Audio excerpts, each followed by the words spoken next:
Hello and welcome to the God is a Geek podcast. It's episode 435. I'm your host, Adam Cook, coming to you live from YouTube. And I am joined by one gentleman, regal-looking Adam Carroll. You all right, mate? I am great, Adam Cook. How are you? I'm good, mate. Thank you very much. But we are also not just two Adams, because I am joined by the princely Christopher Hyde. Ready, Chris? Hello, mate. There's your big moment. There you are. What, you expect me to sing Prince or something? Because that's not happening. It was the rich prince. Great. It was the rich. I'm Wasted. really rubbish at this. Wasted. We need to discuss this before we go live. That you're going to do some bad joke that I need to know about. If I script it, maybe if I write the script. This is scripted, right? Yeah. Yeah. Oh, yeah. So we've got the regal Adam Carroll, the princely Christopher Hyde, and also joining us is Chris White. All right, Chris. How you doing, mate? All right. Yeah, I couldn't think of anything. I was going to sing as well. I was proper like, really? well, I was going to do some Prince, but okay, it's cool. It's cool. It's no, fine. we can do it again. No, it's fine. Moments past. Can I say that I think Prince is one of the greatest guitar players of all time? He absolutely is. Honestly, he just is. Okay. We should talk best. about Prince for this whole podcast. Yeah, I'd happily talk about Prince. Is that what you want to do? I would do it. Sign of the Times, one of the best I've ever made. Let's start there. Yeah. Where do you stand on gold?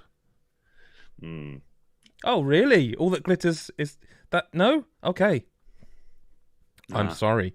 You're on this pod now. Go ahead. We're going to start off with some news this week. We're going to start off with some news because was it the beginning of this week as we're recording or going live with the Monster Hunter? It wasn't a direct, was it? It was Tuesday, wasn't it? Like last week. Yeah, but it wasn't. Was it? No, was it? It was Tuesday this week. No, yeah. Remember we're live, so you don't have to do the time thing. Yeah, no. So it was three, this Tuesday, week. two days ago. If you're listening to the audio version, it was last week.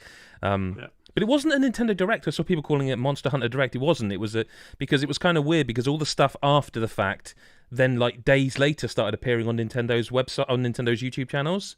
But they did. It was, to all intents and purposes, like a Capcom presentation about Monster Hunter where they revealed the second demo that was long rumored. They revealed the. I'm not going to try and name the monsters, but they revealed some monsters. They revealed some new mechanics. What else was there something else on Rise? Amiibos. No, that was stories, wasn't it? Both. No, there was both. There's Magnum Magnamalo. Right. Yep. Him. Yes. And then they also announced the DLC coming at the end of April with the Camellios. Yes. Or Camellios. And then that was an interesting thing though because they also there was like former God is a Geek writer Mikhail sent me a message that was like a picture of the captions on that says, and the conclusion of the story will be coming as an add-on. Now I don't know if that's been reported much since, but it certainly sounded to me like that's what it was. But I mean, has everyone caught up on the sort of Monster Hunter Direct now? I'm just going to call it Monster Hunter Direct. Yeah. So. Yeah. And how are we feeling about Monster Hunter Rise, which is out this month? I was I played the demo and I was trying not to get too into it because I just want the game. And is it the demo that you couldn't carry your progress over? Yeah, this is very much a separate thing. Like they built this out. I'm not into that. I don't. Really? I wanted to test the magic whip, magic grappler, whatever it's called. Firebug. Wirebug. None of us are experts, but Chris and Adam. And like get to grips with that. But like I didn't play a lot of it. But then watching the direct and seeing the just the complete like packed in mechanics in that like that short segment where they went through the Wirebug, they went through like how you can like ride the monsters, which we did in the demo, but like just seeing it all kind of play out. Sorry. Yeah. Sorry, we have to stop. Chris, I don't like to interrupt mid-flow. But Adam Carroll, are you quaffing? He knows. Yeah. He knows how good of a producer I am, even live, that I would cut to him when because he was deliberately going. It was it wasn't beautiful. even discreet. No. Is it just Coke or is it a proper like Rioja? This is a little Shiraz. Is it?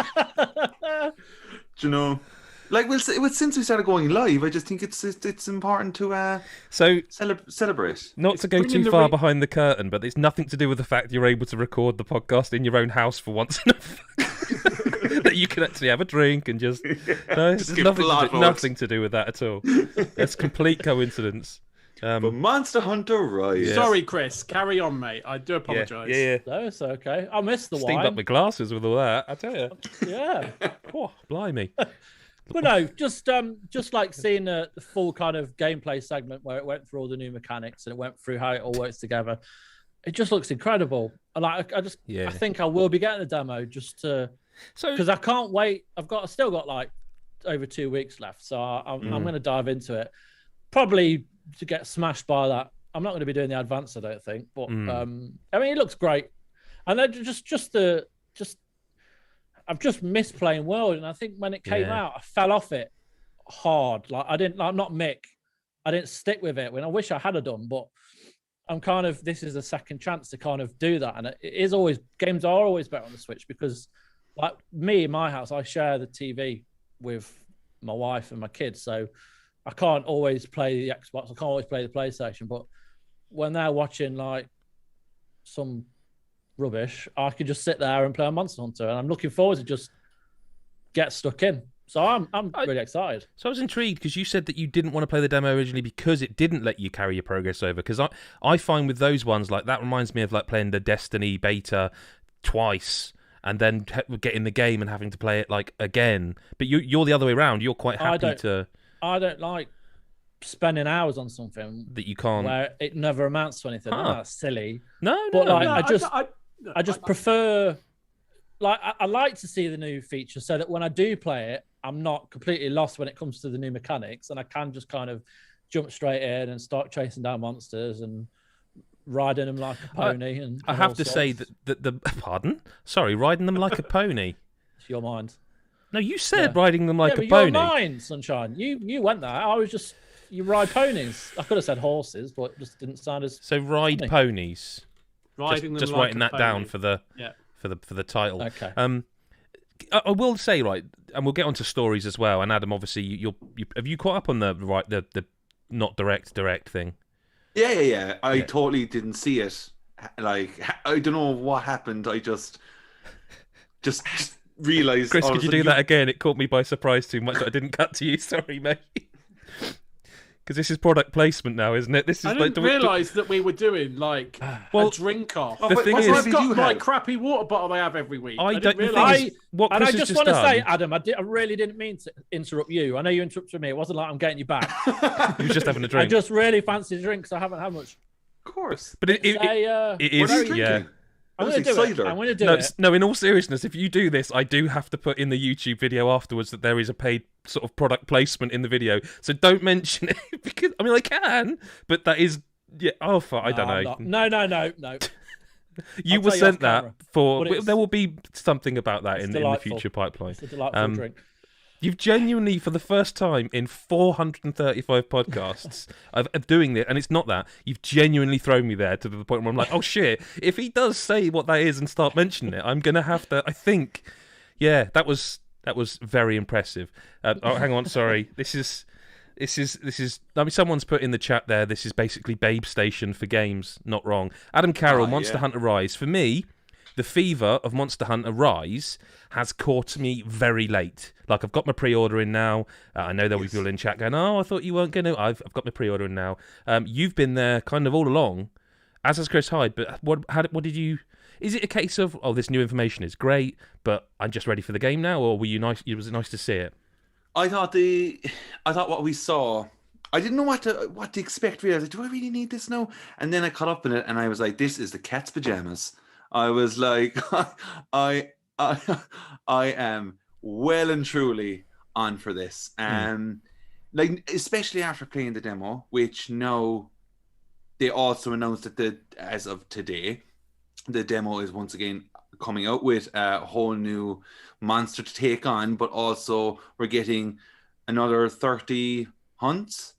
Yeah, I think it just reset. It's reset itself, which is kind of great as well. I'm kind of just like with Chris White. I'm like totally like just I want the game now, but we're not far off. But I'm definitely going to play this new monster and see how it goes. But overall, I just think. I was just like, it's just building up the excitement now. I think with the wire bug and stuff, when we get into this game, and I think when people in general around the world get into this game, we are going to see some unbelievable stuff with that wire bug. I was interested by the fact that they mentioned combos. Because there's a lot of classes and a lot of ways to play. Like I was talking in our Discord about this, that I need to start the demo this time and do it properly from the start, because I've forgotten how to play Monster Hunter, because I ended up playing so much of World as the gun. Well, it was us. We were playing it, wasn't it? It was Chris White, you, Adam Carroll, and I ended up as the gunner. And I've completely forgotten how to play anything else in that game. I don't want to do the gunner thing this time. But then they showed like because it seems as though you can, even though you might pick a weapon or class. It seems like the new things they mentioned that there's something weird about them. Like it looked like they were changing a sword into the gun or something. You can chain certain moves abilities together within the same weapon, and it just. But that broadens the combat, right? That broadens. Exactly. Yeah. So you've got the wire bug abilities within each weapon, which you can test out in a demo. But what's not in the demo, which will be in the full game, is the ability to chop and change and switch them out, almost like a loadout, if you like, for certain abilities as you unlock them, which was kind of the new thing for me, which just means basically just opens up a whole new thing rather than being confined to like you say, like the gunner is just this and that's the only way. That's exactly it. Yeah, it's now actually there could be 3 different ways you can play a gunner because you have different movesets, and that with all the jumping around with the wire bug, I think it's just really interesting. With your friends as well, friends. It looked unreal seeing everyone swinging around place, and also the level of like height you can go in certain maps. I wasn't expecting crazy. Like and it looked like they were almost Devil May Cry sort of like using, because you can use the I keep wanting to say wire bugs.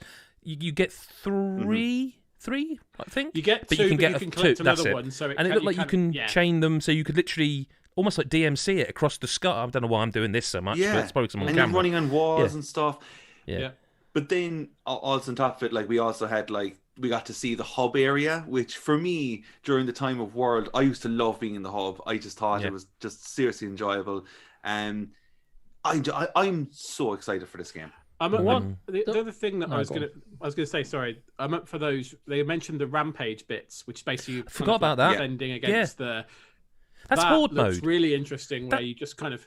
How messy is that screen though? Like the HUD. You can change that. I think that is mental. Yeah. But that's like I forgot about that entirely, Chris Hyde. I'm glad you mentioned that, because that's like you've got your game, but now you've got like your horde mode by the looks of it, right? Yeah. Yeah, and a lot, because originally I was like, is this just going to be about weapon placement and standing behind a ballista and firing for 10 minutes? But it's not. They just suddenly they just sort of raise the banners and then you go in there and start kicking ass as well as stuff shooting. So I think that's going to be quality.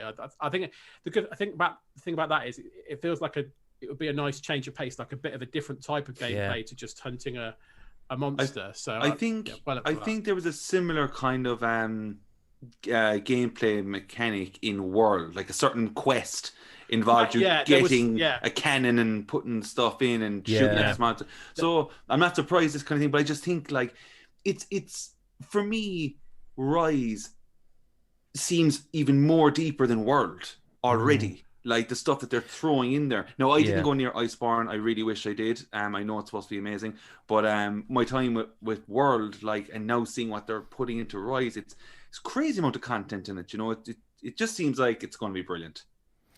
Monster Hunter Stories 2 look really good. Well, this is what I was going to ask. Like for all the excitement that we've all clearly got for Rise, where do we stand? Because Stories, they revealed that because this is, and I'm a bit of a sucker for this. If you hadn't noticed, and we'll talk about it probably in a minute, but I'm a bit of a sucker for co-op, and the fact that there's going to be some co-op missions available in Stories. So as I understand it, and if there's anyone in chat that can correct me, I understand that the Monster Hunter Stories franchise is kind of like Monster Hunter but Pokemon, I believe. Right? Yeah, it's not just another Monster Hunter game. No, it's different. 3 months after Rise. That's it is different. I've not played it. It's a turn-based system, isn't it? It's like so. The That's original what I mean. came out on the DS, and then it's on mobile as well. So it's not like a well-known Monster Hunter title, but it does stick to the roots of Monster Hunter in that sense. But you're a rider instead of a hunter this time around. Someone in chat, sorry, Chris. Sorry, someone's just saying in chat more of a JRPG. And then in the trailer, it kind of like looked a lot like the animation, a bit like Breath of the Wild. To be fair, I'm not saying it will be like that. Yeah, but the art style is very similar. Well, a lot of people are saying like if you look because they announced the new Pokemon games as well, didn't they? Well, the new Pokemon games, and the joke's kind of been, how come this looks more like, it looks better than, you know what I mean? Sorry, I've just been told off for saying that somebody in chat, I should say Deadbeat Punk in chat, said it's more of a JRPG. Apologies. Where's the hype for it? Like, are you Chris White? Are you? What I mean, I'm guessing Rise is the one you I mean, it's June, isn't it? June or July? Yeah. Stories? Right, July, I think. I'm not hyped for it, but I would like to play it. I think it looks really cool. And I really like those older Monster Hunter games. Why aren't you hyped for it? A lot of time on the DS playing. Pardon? Why aren't you hyped for it? Because I'm not. Because I'm a miserable twat. Drink some more of your energy drink and your nondescript energy drink. Oh, well, yeah. Hyped. No, I'm just like this. I don't know. I think just because Rise is out soon, so I'm all focused on that. Yeah, no, that's fair. I don't know enough about it. The trailer wasn't a gameplay trailer, was it? It was a story trailer. I was hoping for some sort of gameplay thing after they showed the new trailer, but they didn't. So I imagine we'll get that, which is fine because they've got a lot on the plate at the minute, haven't they? But Capcom in general have. Yeah. When we see more of the gameplay. Yeah, like, I'm looking forward to see like how big the world is, what you can do, like how the battles play out more, like other than just in an animated form via that cinematic trailer.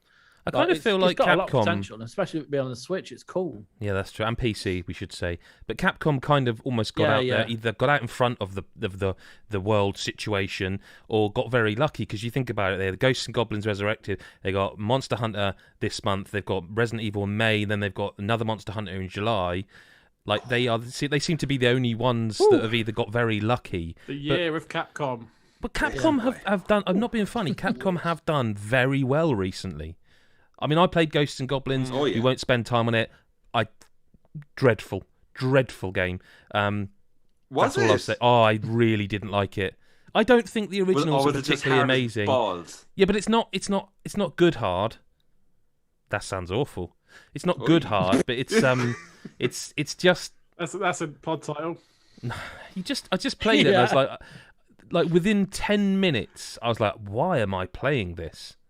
10 minutes, but Capcom generally, have the Resident Evil's DMC, like DMC 5. Devil May Cry 5.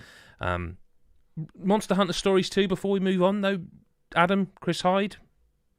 I'll definitely see a bit more. I know I don't really have much about it right now. My hype level is here. Is it? Yeah. Is it? So I'm kind of the same. Just because I know that my life is going to be consumed by Rise.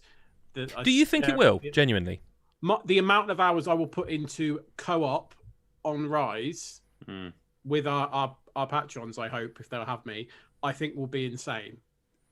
So because it was with World, so I think it will again, and I've kind of ready for it. So that I do think it will. Whether that means I won't want stories, I don't know if that's true, but I just know that it will consume my life for the next couple of months. Fairly confident of that. Excellent. Okay, shall we move on to games we've actually played?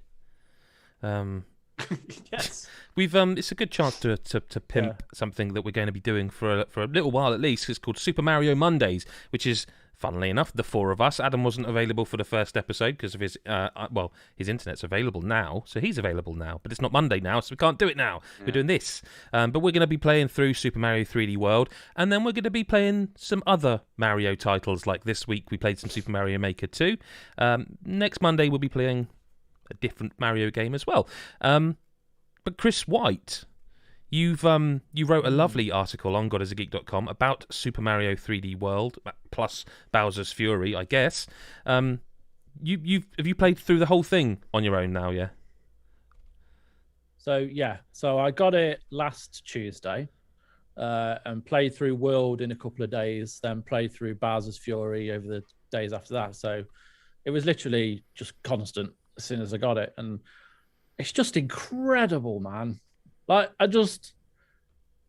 love how accessible it is. I love that it's so smart in the level design, and it constantly keeps it fresh. The levels aren't too long. They're like the perfect kind of size. The checkpointing's like spot on. And it's just Nintendo. They just know how to make a great platformer. And like I've now completed them, and I'm now also playing through them again, going back to try and collect all the green stars and the stamps. And I'm on the last two worlds now of doing that. And then I went back to like Super Mario Odyssey because I haven't played that for about a year and a half. And like I'm probably in a Mario phase at the minute, and it's a really nice place to be. Same though. But Super Mario World is I'm just in love with it. And it like, yes, it's a re-release or whatever. But even if it... Go on, mate. No, go on. I was going to ask about Game of the Year stuff. I was just going to say, I was going to say, even if they didn't have Bowser's Fury with it, I would still like be talking about this at the end of the year. But with Bowser's Fury, like it's not particularly long, but it kind of it takes World and puts it in a different, like the 3D environments that you've seen in Odyssey and stuff. And like even in that, like the challenges to collect the cat shines are just a race. And then the added element of having like big old Bowser fire at you and chase you down, like it's just a nice loop to it, a nice rhythm. And like again, it's just an example of Mario still being incredibly relevant and Nintendo being like incredible developers. That's why he's still at the top of the game, compared to back in the day. It was Blur and Oasis, it was Mario and Sonic, and Sonic went like that, and Mario just kept getting higher, and like it's just incredible. And like playing it on Monday with you guys was just brilliant because it adds a completely new dynamic to it, even though you two are absolute. Whoa! You as well, Heidi. No way. You started to him. No, he was worse. Yeah, but I was an entertainer. To really throw me off. Yeah, I never once meant to throw you off. You were the only one that was entertained. Yeah, but you did though, a few times. That's utter bullshit. I'm sorry. You literally picked me up and moved. No. I was talking to Chris White. I never once meant to throw. Okay. I never once meant to even pick Chris White up. Never once.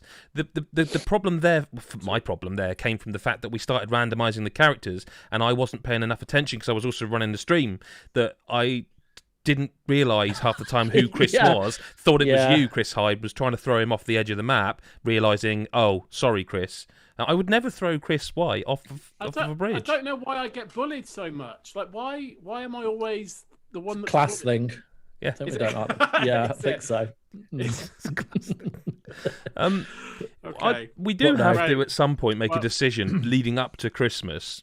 Well, leading up to the end of the year, I guess, whether this game actually is allowed to be included in the full proper list. Because I suppose it is ultimately as the boss, it's my choice. But I kind of think it can be included, right? Because it's got a whole new game in it. Bowser's Fury. That's what I'm saying. I think if it didn't, I mean, Super Mario 3D All Stars was talked about even in the final category. It was quickly chopped from memory, but we still talked about it in Best Remake, which definitely would be in there, even if it was just Super Mario 3D World. I think with Bowser's Fury, I think you've got plenty of justification to say, actually, this is a brand new package, and so therefore let's critique it on its merits of that release this year. I think, personally, I think it would be wrong to do otherwise. But let's see how I feel at the end of the year. Yeah, it's a long way to go. Adam Carroll stayed very quiet there. You know? Yeah, I know. I just think that it definitely will be included. It'll have to be. But I Bowser's Fury is my favorite thing I've played so far this year. Now I know there's not going off much here at the moment, and there's still a bit to go. But it just has been, and I think it took me by. It shouldn't have taken me by surprise because I should have been just expecting a solid thing, you know. But I just think I was so taken back by the content, the hours that I got out of Bowser's Fury alone, and once again Nintendo showing another creative side of things, and this far down the line with this mascot as well, to still be trying out something new. It's just mind blowing. It's just absolutely mind blowing, and I just think that if you play a Bowser's Fury and you come away from it going, yeah, then you just have no soul. And that's that. Wow. Yeah, well, I don't think you can come away from it and think that. You can't, it's too much fun. It's fairly substantial. I didn't expect it to kind of go on for as long as it did. I just thought it'd be like a tag on, hour and a half, quick world, but it's actually quite meaty. And then you can go back through and collect everything. So there's a good 5 or 6 hours where you can sink your teeth into it. Yeah, and it looks lovely as well. It looks really nice. Plessy is better than Yoshi. I'm gonna say that now. I love him. In terms of everything. I would rather have Plessy as a companion. See, his levels in Mario World are just incredible. See, I haven't had a glass of Shiraz with Plessy, myself and Yash, went back a few times, But, just invite him round after the pandemic and have a drink with him. I will say that Plessy is great crack in this game to drive around the place, and that's one thing that's so good in Bowser's Fury is the level of speed you get to get from point A to B with Plessy. Oh man, and it's just it's so rapid, and it's so good that he just appears randomly. Yeah, because that just there. When you kind of fall off or get hurt and he disappears, you're like, oh bloody hell, and then he just pops up again. Yeah, so it's not you don't lose it, because there's obviously sections where you're traveling around the black goo, and then you're in the middle of nowhere, and then you can lose him, but then he just pops back. So even that's well put together. Yeah, it just goes to show you how much faith they had in the content that they put into Bowser's Fury, because they could have just had you go and play a scene, if you jump off and then he's just going to be over there somewhere, but the fact that he's always close to you to just crack on quickly, they don't waste your time because there's still so much to look around in, Yeah, great package. Jesus, it's worth the price alone for that, I think. Yeah, absolutely. Something I'm curious about then is I'm genuinely curious as to where, because I played Mario Odyssey right after reviewing 3D World. We got it nice and early. I think I'd written and finished. I think I'd finished it and properly finished it 3 weeks before the embargo even. So I went and played through Mario Odyssey, and because I kind of in my head I wanted to know which one's better. Which one of these is better? And I think I've come to the conclusion that I think if I really could only have one of them, I think I'd go Odyssey. But they are quite different. But what I'm wondering is where Nintendo go next, because I would give my left nut for an Odyssey 2. But I think that ship's maybe sailed now. Give both my balls. Sorry, was that noise at Odyssey 2 or the thought of Adam's left nut? Both. Yeah. But what do they do next? I mean, we probably would have said that before Odyssey, and they came out with Odyssey. But I remember the Odyssey conversations happening around Galaxy and Galaxy 2. Like, where do you go from here? Universe. And then we got Odyssey, and we were like, oh, amazing. So, you know what I'd really love, and I don't think it will happen, but I would love like a caliber of Mario game like Odyssey with Sonic in, and like just in some way have those two worlds collide and to create this Nintendo platformer. And not only will it be awesome seeing Mario and Sonic work together, but Sonic will be in a good game at last. It's been a long time. But Sonic, if Sonic comes into Mario's world, he can't speak. Okay. Oh, no, I'm fine with that. He can speak. No, I'm fine with that. Gotcha. Yeah. In the chat they've lost his voice, hasn't he? Yeah. Yes. Because the guy does his voice has stopped. That's right. In chat there, Lyle Carr says, how many left nuts do we need to gather for Odyssey 2? Deadbeat Punk says, Mario Multiverse, a blend of 2D and 3D Marios and worlds. I think that might be the direction, but we'll find out. Let's stick with Nintendo, because I have been playing, if this will work, it will work. I've been playing this. Give me that there, will you? Sure. Nice one. Cheers, man. Ooh. You love it. So Adam Carroll and Chris Hyde have both been like, oh, I really need to get on that. Chris White, you 8 out of 10? I think it was, wasn't it? Yeah, there's kind of caveats to that. Oh, no, they're in the review, and I read them, but I didn't appreciate them until I played it. Yeah. I'm going on the same journey you went through. Like, when you were reviewing it, the messages we would send back and forth when I was asking about it, I'm now on the exact same track that you were on. Just to note as well, Adam, Adam did message me and said, Bravely Default, man, it's interesting. And I was like, next day, Adam texts me again and goes, Bravely Default, man, I don't know, don't get it. Like, it's difficult. No, it's difficult because there's not an absolute plethora of games at the moment where you're like, Chris said the phrase quite meaty. A meaty, you know, when you just want something to just really get into and just take over your gaming sort of space.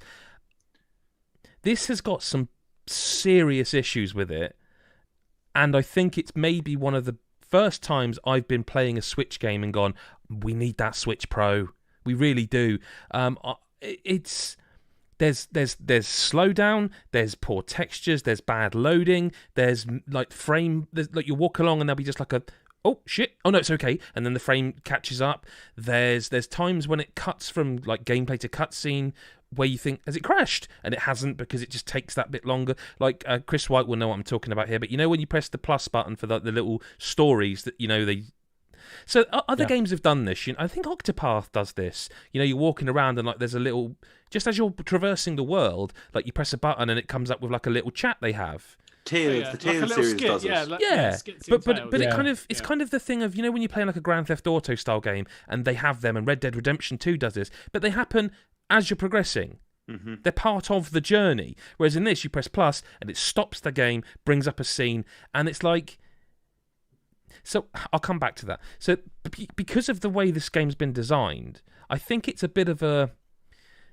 It's fallen afoul of that idea of every game has to be 60 hours plus. Every game must be 50 to 60 to 70 hours. Because I don't think I've ever played a JRPG with as much grind so soon. Like the first 3 to 4 hours, as they unveil the Bravely and Default system, the combat system, which, as Chris said in his review, tremendous, superb combat system. As they unveil that, I'm there going, oh no, this is exactly what I want. It's like a traditional JRPG, but with new battle system. Because I never played the Bravely Default games. I was always told, you'd love it. The combat's brilliant. But I also think it has problems. Like, I won't explain the system again because Chris has done that in the review. He's done it on the podcast. But the enemies can do Bravely and Default as well. No, because that means that... So literally today, as we're talking, I killed the boss, we'll just call it the Bard, right? the area to it's very traditional. Like there's a town, you do chat stuff, you do side quests, you go into the open world. There's monsters on the way. You go into the dungeon, you get to the boss, you do the boss. It's very traditional. I did not skip a single fight in this game to this point. Not one. Not one. In fact, there were some where I actively was enjoying the combat, but I went and did more of it, even though it was like really easy because you can fast forward the combat up to 4 times. Even though you can do that, I was thrashing the enemies, and it's like, no, but I just like the combat, so I'm fine. I'll do extra. Got to this area, party wiped because they were hitting so hard so quick, and they were doing their Bravely Defaults thing where they could each hit you 3 to 4 times, and it's like, oh, am I not meant to be here? And then I sort of went back to town. I was like, no, this is the story, and I've not skipped this. I've not done anything. I've done everything I'm supposed to do. There's no side quests of note here that would get me 10 levels up. What's going on? So I basically went, and again, I hate to be repeating what you said in the review or on the podcast. Basically, 2 hours of grinding, and that was just walking from the town to the dungeon, doing a few battles on the way, saving, walking back to the town, saving, just doing that over and over again against the same 3 or 4 enemies for roughly 2 hours. I went into the job systems, the equipment, tried to work it out. You have your job, and you can have a secondary job. So I think the idea is that you level up the sort of job you want as your secondary job by doing the grinding, switch it back to the secondary job so you've got extra abilities. And I was only asking you about this today, Chris. And then there's all these things where, like, so each job has I'm trying to think of one. So like a black mage is like the weapon that is an S rank for that is the stave, because but also that's a B ranking for the white mage. And okay, so if I have and you got left hand and right hand, and I was going through this and I was like, this doesn't make any sense. None of these things make sense. So I just hit the button to like auto equip, and it took us the second weapon out of my hand. And I was like, oh, so am I doing this wrong? And then, excuse me, today, of all the things to discover, because as much as the Bravely Default system is really cool, I feel because of you are so underleveled, even though you're not underleveled, I feel that I never get to default because I have to be either healing or attacking, or I'm going to get wiped. So I never get to default, and build up my attacks. And then when the other hand of that is when you fight the enemies that are underleveled, basically you just, because you can kind of, what would you call it, Chris? Like over bravely? You can use your bravely in advance and then not be able to take a turn. But you know you're going to kill them all, so you just bravely max, plus, 4 times speed, done. So there's no middle ground. And literally it's a very late title card. After you get that title card and you go to the first like proper part 1, and it's like the first new area, it's like, holy shit, these enemies are destroying me, and there's nothing else I could do. I kind of have to avoid them and saves because I've just had a boss battle. And then today I've beat the Bard boss. First time, no difficulty. I know you hated that boss, and I totally get why. Then I left that, and I had to walk all the way back, and I nearly got wiped by a bunch of grunts after defeating a boss. The big thing that you're going to, which will either break you and you'll be like, I'm not going to play this anymore. You've got a bit coming up where the next kind of boss is a real bad. I don't want to swear. Really kind of horrendous. And I think I did it in 2 tries, but it was still like, it went on for about half an hour, this one battle did. And then you finally defeat this boss, and you're thrown into another boss, like within 2 minutes of that. And like the only reason I persisted was because I was reviewing it. I would never. Do you get to save between them? But then, yeah, okay, yeah. So you can save, but it's not. It's just the fact that in games generally you fight a boss, and then you've got a breathing room to level up or to collect health or whatever until the next one. But you don't. And it does that quite a bit where you kind of boss one after the other. And it's a real like make or break, I think, will be for a lot of people. And it'll be interesting to see when you get there, whether you'll just go right.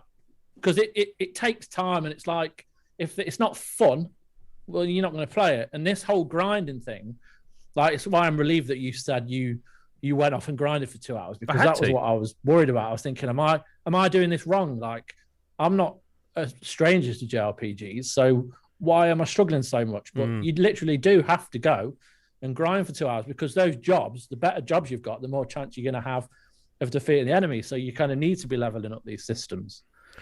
I just find it frustrating. Do you know what though? Just to say as well, like any person I've heard discuss this game, that is the main point that I keep hearing, is the level of grinding you have to do. Now it's like, yeah, because it's not hard. By the way, I should say it's not a hard game. It's imbalanced. Like, yeah, like I don't know. There's it's kind of it's unfortunate to hear this kind of thing, considering how this game looks. Like, if you see this and you go, oh, a new Switch game, whatever, you'd be like, and you're into that kind of style of game. And I know there's people out there who probably are going, but I like that kind of JRPG. I've been wanting a game that like just takes up hours of my time of having to level up. But when you get your arse handed to you, and I think we were saying this when you were after coming back from reviewing Chris and stuff, and you were able to talk more about it, we were saying that like when you get, like, the difficulty is so early. Like it's not really, it's not really a thing that happens in these games that often. Do you know, like, where like from the first few hours you're like, you're dead. There you go, that's that. And you're like, what? This game's going to be 60 hours, I'm already dead. What have I done wrong? So like, it's just, I suppose it is just a case of like, you don't skip fights and you just keep going. And I suppose like there's nothing wrong with that either, but you should have the choice. You should be able to go, if I skip the battles with what I've done and what I've earned, and if I just lay down my party right, I should be able to get by regardless. That's the way then like these games are supposed to be.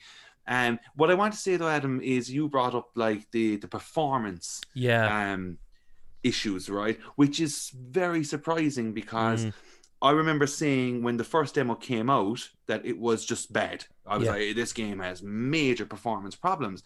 Second demo comes out, not so much for me. I was just like, they seem to have improved upon that. To hear this in the full game, baffling. Like, this is weird now, like, because I have to say that second demo did not bother me at all in performance.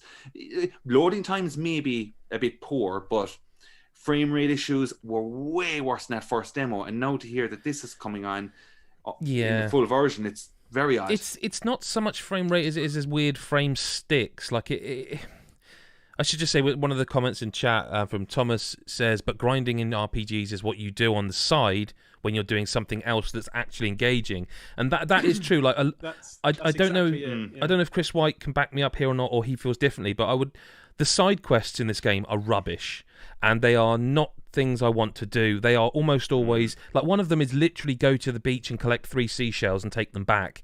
And if it did the kind of Xenoblade things, well, if it did the Xenoblade thing of when you found 3, it just kind of auto hands it in, you'd go like, well, all right, I mean, it's filler, but it's and that's the trouble. All the way back. Well, I said that. Like, I told Chris and Adam when you weren't here about the sandwich quest I had, where I went back and forth 3 times.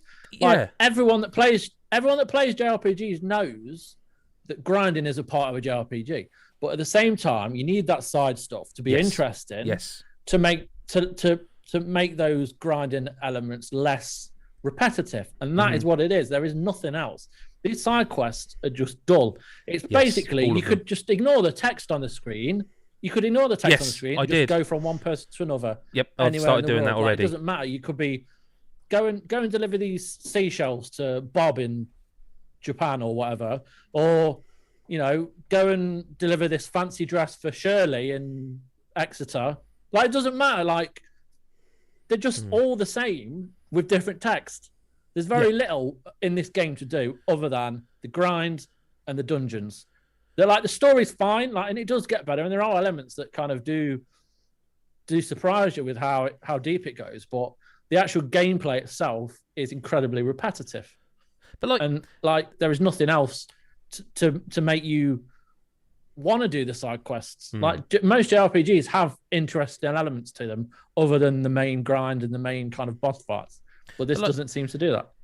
Like, I sound down on it, and yet I am going to play more of it. Like, there's there's so much to like about. Like, I really do think the combat system is cool, and I actually genuinely like most of the characters, the good characters, and also I think that the way you get the new jobs is kind of cool. Like, you tend to defeat a boss and they will drop, I think it's called an asterisk, and that is, it's like the asterisk gives them power, and it's their, like, the job power. So you do, I don't know how many jobs there are, but it does seem...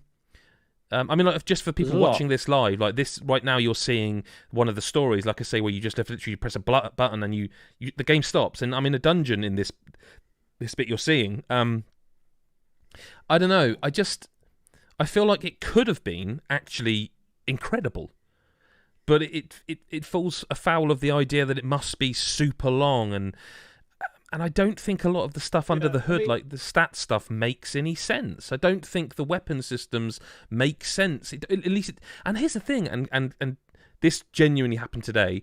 I finished a boss battle and I was on the way back, and just on the bottom of the screen, like right at the bottom as I'm about to cure, I see press Y for all, and I'm like, what? Wait, man. What? I can... what? That's... It never told me that because the way the magic's laid out is you got fire, firer, firaga, cure, curer, curaga. So I've gone into Final Fantasy VII Materia mode, and I'm expecting somewhere to be like a cure all. No, from the very start. So if I could cure Chris for 600, I could cure all for like 150. So if you do need to cure people up, just do Curaga all. So I wasted so many turns. I even made Elvis, the Scottish bloke, into a white mage temporarily, so he had the ability to cure as a secondary job, because I just couldn't cure people quick enough. And it never told me that. And it's like, of all the things you tutorialize, I had worked the job system out long before it goes, by the way, you need to change jobs and do this. I was like, yeah, I got it. It never mentioned I could cure all. And also, like, just shy of 10 hours in. You're supposed to spot it on the screen. Yeah, and I don't know why I didn't, but you didn't either. So, but like on top of that, I didn't. Like the Bard, that job feels like it should come way earlier. The Bard gives you like the first thing you get as the Bard is a protect all spell, basically, which I think it reduces damage against all of your party with one casting of 15%. The second one is the same for magic. Yeah. That feels kind of like something you should be getting a bit earlier. It just feels like a weird game. Makes that makes the use of like Brave more important, because because like in it, when you attack an enemy without them noticing, like you can in a lot of JRPGs, you get a Brave already, don't you? Because you've gone in prepared. Yes. So if you were to like enact that, you can use two of those Bard's like first abilities to give you your whole party 30% protection against physical attacks. But yeah, with the Bard coming in after the battle that you've just had with that boss, somewhere around there, then you should have had this a lot earlier. Yeah. I feel permanently underleveled, like permanently underleveled, and I feel that's making me not be able to use the Bravely Default system properly, because I just never feel like I can go, I'm going to defend for a bit. Like they seem to hit, like, that you as your main character, you get the special move.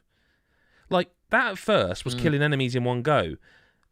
At the moment, it doesn't even kill grunt enemies in one go. And it's like, that can't be right. That can't be right. I mean, it's amazing when because it's all about connecting at the right time as well. And if you've got an enemy that's defaulting and you use it, then it's only ever going to do half damage. And then it's kind of when those elemental effects, or like, if someone's immune to like axe attacks and you're doing it with an axe, then it completely I've done up to like 2,500 damage on some, and it just, especially the bosses. But there seems to be a lot of hidden layers behind the stats and everything. Can I ask you a question? You never explain.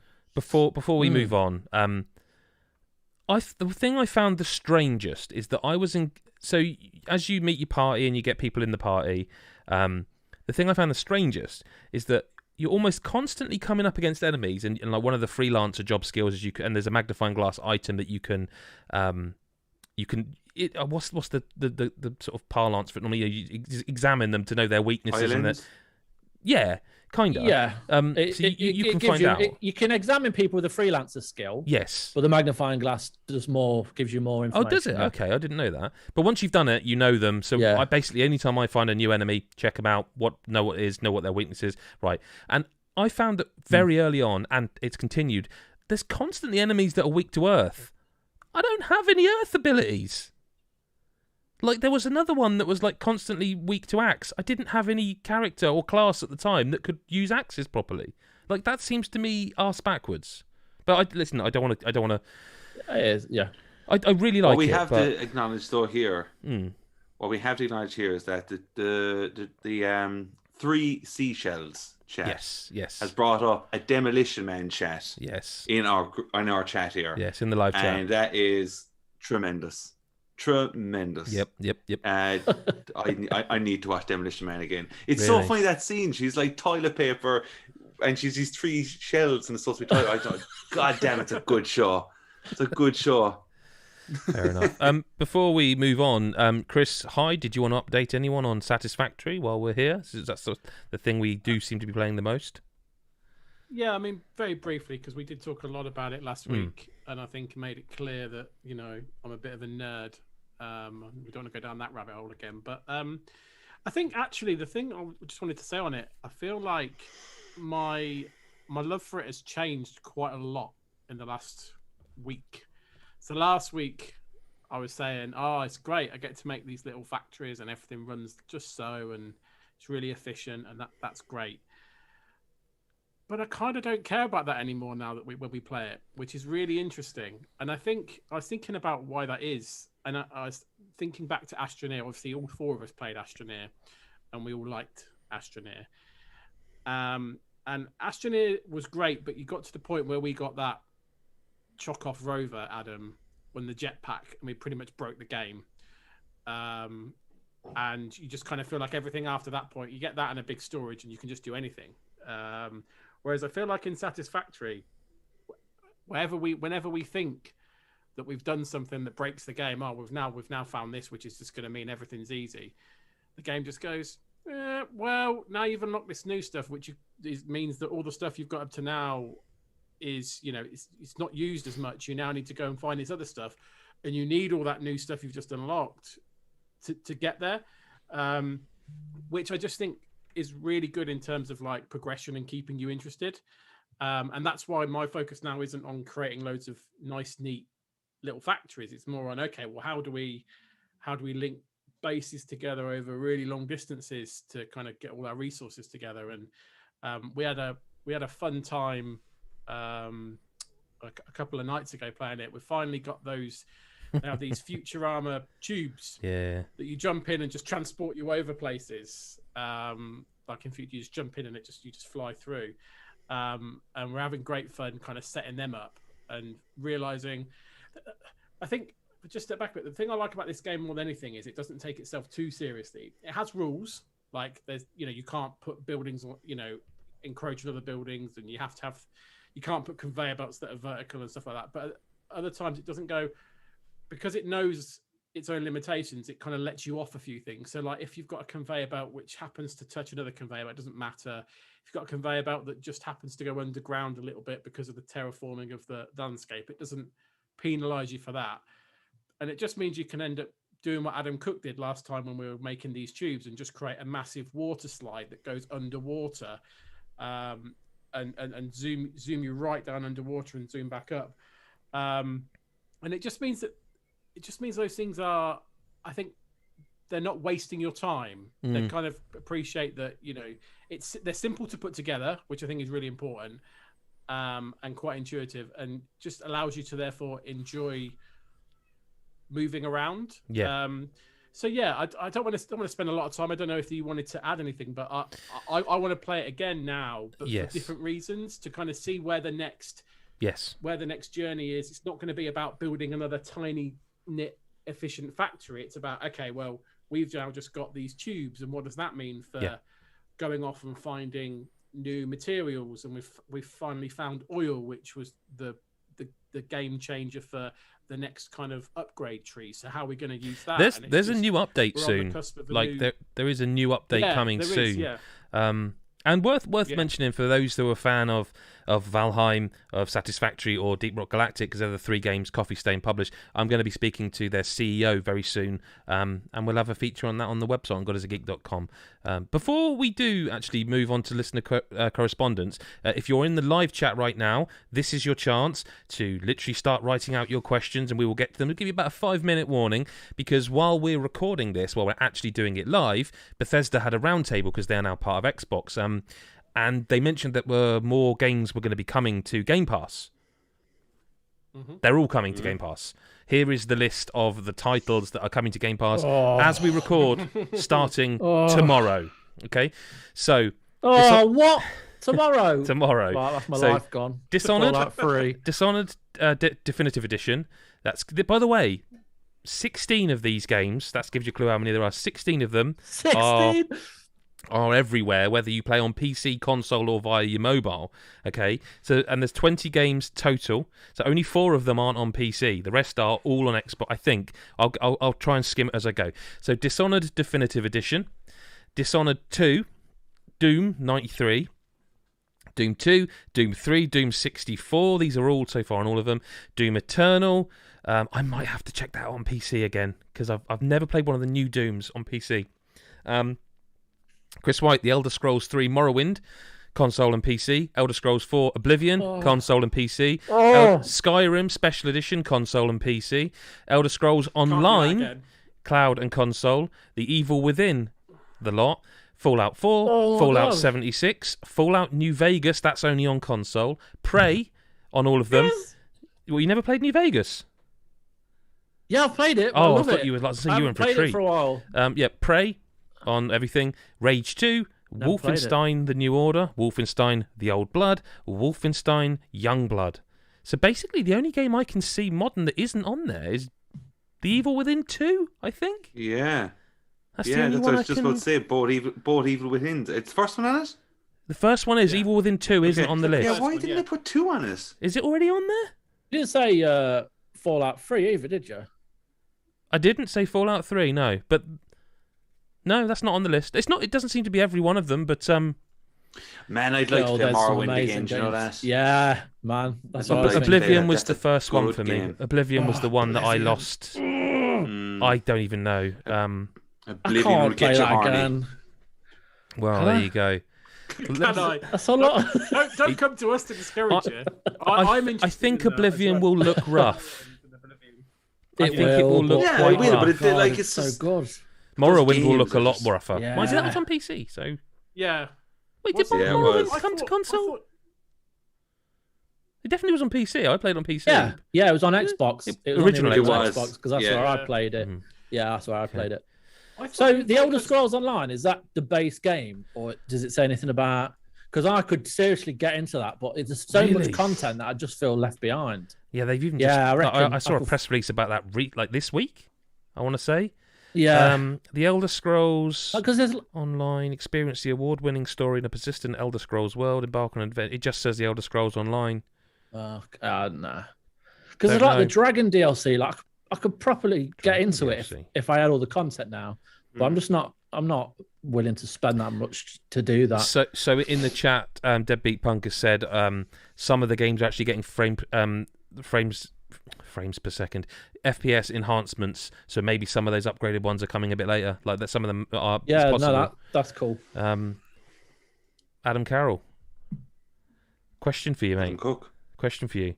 This is from Deadbeat Punk from our Patreon Discord, and then we'll get into the live ones. So just to give you a few minutes more. Aliens. Is that his name on Discord? Is that his name? What is? I haven't checked. I just copied. What is it? I feel like you're. I don't know. I genuinely don't know. It is currently Deadbeat Pistain. So there you go. Deadbeat Pistain. He does every week, and I like that. But let's go to Adam Carroll. Let's go to Adam Carroll. Aliens have landed on the planet, but they're only here for a flying visit. You have one day to show them the best things about the planet. What do you pack into one day to champion this fine ball of mud and water? Bonus points, Adam Carroll, as always, for Croc. What do you do? Well, if an alien came up to me and goes, what do we do first? I said, lads, sit down and let's have a Pringle sandwich. I knew you Oh, filthy dirty boy, dirty boy. But has it come the time that you need to explain that? Because that you only told on a Patreon podcast. That's it. So you have to basically go and be a Patreon to understand what a Pringles sandwich is. I'm a nice guy, and I'm going to tell people don't pay money to listen to you. A chef doesn't give out his recipes for free. Alan Chef does. It's like the KFC secret recipe, isn't it? Oh, is it? Is it? Right. So what? No, come on. What are we doing? If an alien's come to Earth, what are you doing? How are you going to show them the best of the world? Come on. I mean, I quite like Disney Plus at the moment. Yeah, You'd sit an alien down. Here, lads, come on. Bit of Disney Plus here. There's some solid dog movies on Disney Plus at the moment. Tell us some banging. The Homeward Bound. We'll start off with that. Watched a great one there with Willem Dafoe today called Togo, I think it was, or Togo. I don't know. A good dog movie anyway with an alien and a Pringles sandwich. I don't think any more needs adding. Gourmet burgers. Oh yeah, that'd be good. Yeah, but would the pubs be open by then? Make your own. Oh, I'd make my own. I can make some nice gourmet burgers. Yeah. I'd sit him down on my table, like make him something to eat. Would you watch some Sopranos? Oh, and Jesus. Can I hang out with you and your alien? Oh, actually, don't mind that. Yeah, that man, go for it. Yeah, gourmet burgers and the Sopranos. I know I had to pick one, but that's an evening there. So I'd take them somewhere incredibly remote, like not necessarily the woods, but maybe like some mountains, like in the Highlands or somewhere in Scotland. So this sounds a little bit. No. Sounds a little bit dangerous. I think you'll all secretly agree with me, but somewhere like drop my trousers. Like, no, trousers are coming off, but not. I'm not choosing to take them off. Not yours. I'm taking them to somewhere in the Highlands. This is going to seem a really miserable thing to say now. You've joked about trousers, but I would take them up into the Highlands, the Scottish Highlands, or somewhere really remote and quiet, so they can see the beauty of what the planet has to offer, but no fucking humans whatsoever are anywhere near them, right? So they don't have to see all the shit and horrible things that happen. You can just go, oh, look at it, it's lovely. And they go, but it's always like this. But surely, but we heard all about these things, the arguments between the left and the no. The left and the right aren't arguing. There's no such thing. What's this social media thing? No. Don't worry about that. And what's this? Yeah, I can incorporate that into my evening in. Because what I would do is I'd make the gourmet burger, and before Sopranos, I'd put an episode of The Joy of Painting with Bob Ross on and go, look, beautiful scenery and a beautiful human being in half an hour. And National Geographic is on Disney Plus, so I'm covered. So yes, it is. Yes, episodes of The Mandalorian. I'd show them Solar Opposites on there. Because he might get upset if he watches The Mandalorian. He might think Grogu's like his cousin or something. You might think it's real. I think it's a documentary. Now mentioning everything you're saying, I feel like my alien will be falling into a pit of depression with what he's doing with me.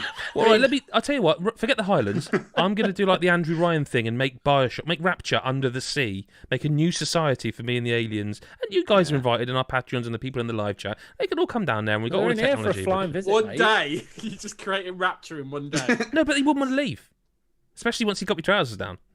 Well, I suppose. Question for... Actually, this is a question for Adam Carroll. Initially, Philip Tyndall said, question for Adam Cook, Barry's or Lions? And I read that and I went, I've never had Barry's. I don't know what Barry's is. But Lions is a biscuit, right? But he's corrected himself later and said, sorry, it's actually for Adam Carroll. Barry's or Lions, an important Irish question. Barry's and Lions are teas. Oh. Well, like PG Tips and another one. But PG Tips can... Tetley. Teddy, yeah. No, I tell you what, it's Barry's. It's Barry's. I know none of you here can be like, yeah, I'd agree too. But I think Barry's. I agree too. when I was in Canada, my roommate, who was also Irish, got a box of stuff shipped over. Barry's tea bags were in it, and I had it, and I just couldn't get over how good it was. I was like, Jesus, I've missed this, and it's Barry's tea bag. I could go into a long talk now about tea. I'm a big tea man. I don't want this to come across as like ignorant, but is tea a big Irish thing? Yeah. Because a fellow Irishman of yours, who we both know, was the most. I've never known a man drink tea in that manner. Like it was almost like I wanted to take him to a side and say, "Are you all right?" Because you're drinking. Because tea is quite caffeinated. Like there's a lot of caffeine in tea. I think a lot of people go, "Oh, I'll have a cup of tea. It's not coffee. It's not caffeine." I believe there's more caffeine in tea actually. I don't know about that, but like tea is definitely a big Irish thing, and it's good. It's good stuff. In the same way that like a big English thing is like taking everyone else's thing and making it our own. Do you mean like that? That sort of thing. Yeah, okay. Yeah, pretty much.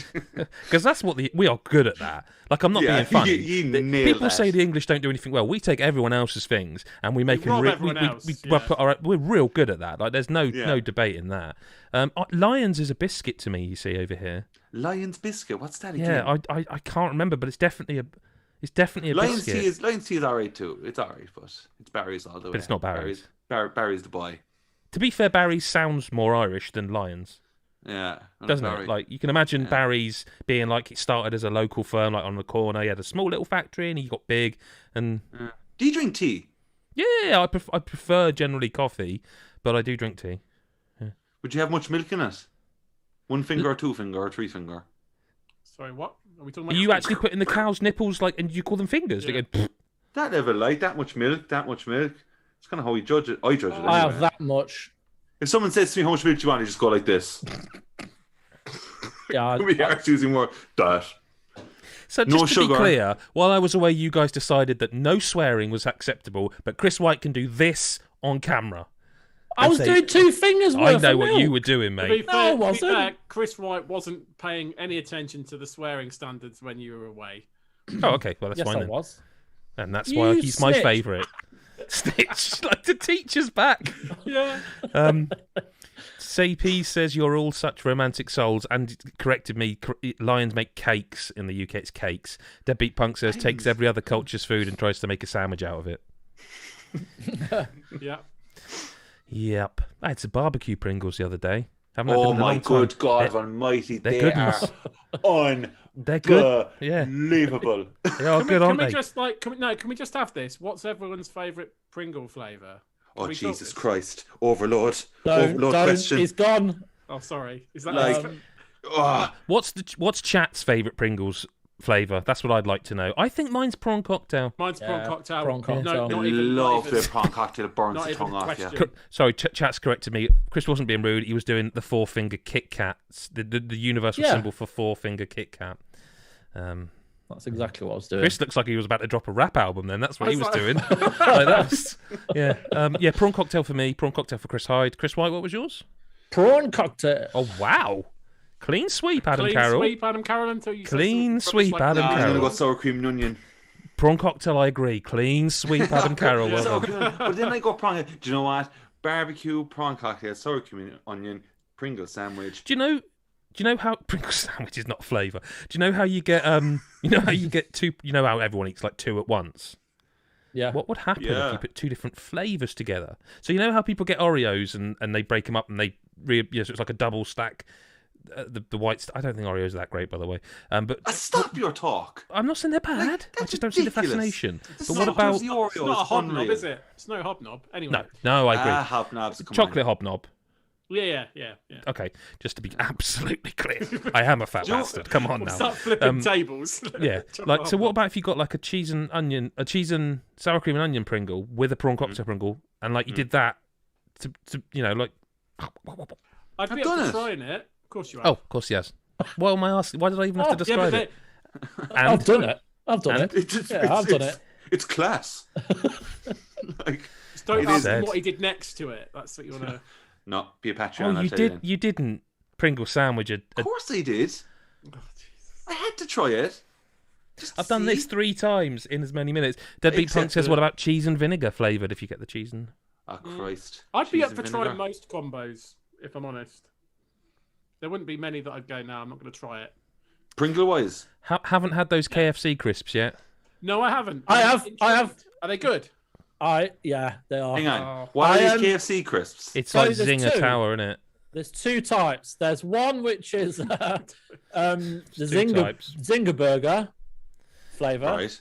And then 2 is just like the general chicken. Yeah. And the chicken ones are beautiful.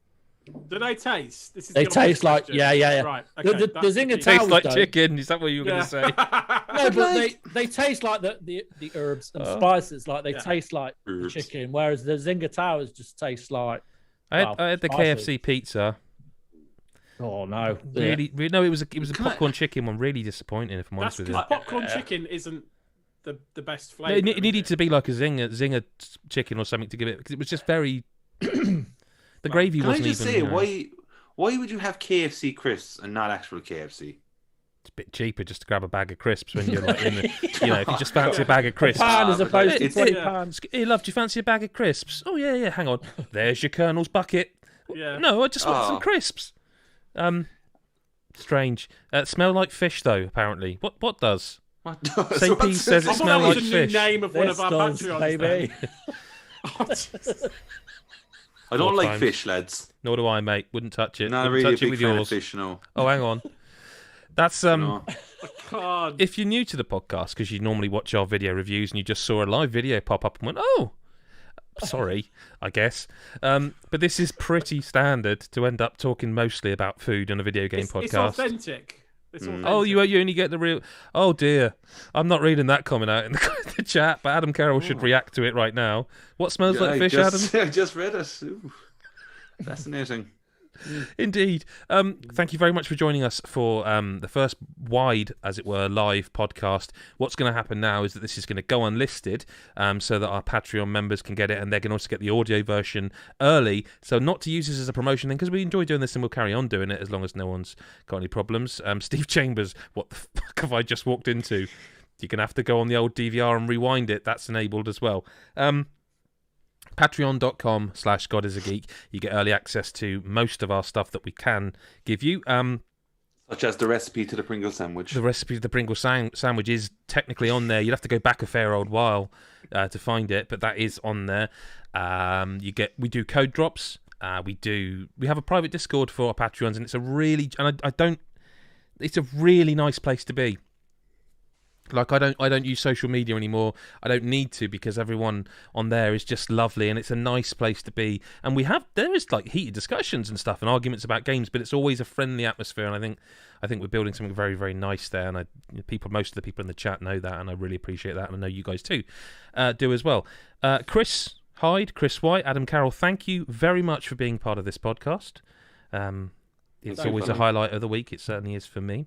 Thank you to the people who are here live, and thank you to the people who will listen or watch later. We appreciate every single time you give us in terms of your ears, your eyes. Yeah, that's all the things covered, isn't it? Thank you very much.